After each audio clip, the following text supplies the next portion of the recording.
Selanjutnya, kalian akan menjawab beberapa pertanyaan. Pertanyaan pertama, peristiwa apa yang terjadi pada teks bacaan siklus air dan bencana kekeringan? Jawabannya adalah peristiwa yang terjadi siklus air, penguapan air, hujan, air mengalir, dan terjadinya tanah longsor.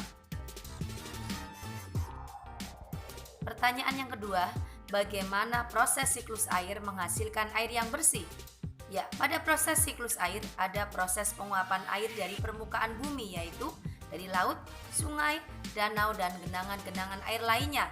Pada saat penguapan air, kotoran-kotoran dalam air tertinggal. Uap air yang naik dan membentuk awan adalah uap air yang bersih.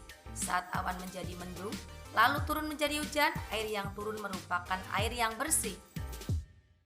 Pertanyaan ketiga, apa yang dimaksud dengan air tanah? Air tanah adalah air yang terserap masuk ke dalam lapisan tanah dan mengalir di bawah permukaan tanah. Air tanah lebih jernih dan bersih karena tersaring oleh lapisan tanah dan akar tumbuhan. Manusia biasa memanfaatkan air tanah dengan membuat sumur. Berikutnya pertanyaan keempat, bagaimana perbedaan air tanah dengan air permukaan? Air tanah lebih jernih dan bersih daripada air permukaan karena sudah tersaring oleh lapisan tanah dan akar tumbuhan. Oleh karena itu, air tanah sering dimanfaatkan oleh manusia untuk membuat sumur. Pertanyaan kelima, mengapa air permukaan biasanya lebih kotor daripada air tanah? Jelaskan.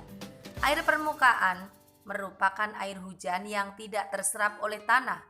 Air permukaan lebih kotor karena mengandung lumpur dan benda-benda lain yang terbawa aliran air di permukaan tanah.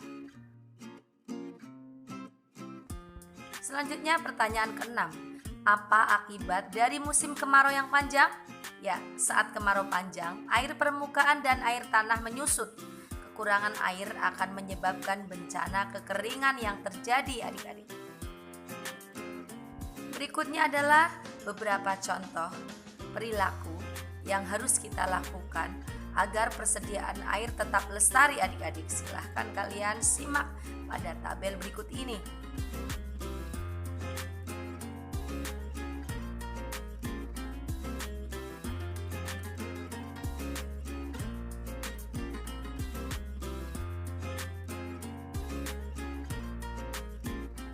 Setelah kalian dapat menjawab beberapa pertanyaan yang berkaitan dalam bacaan, tugas kalian berikutnya adalah membuat sebuah poster tentang dampak siklus air bagi kehidupan.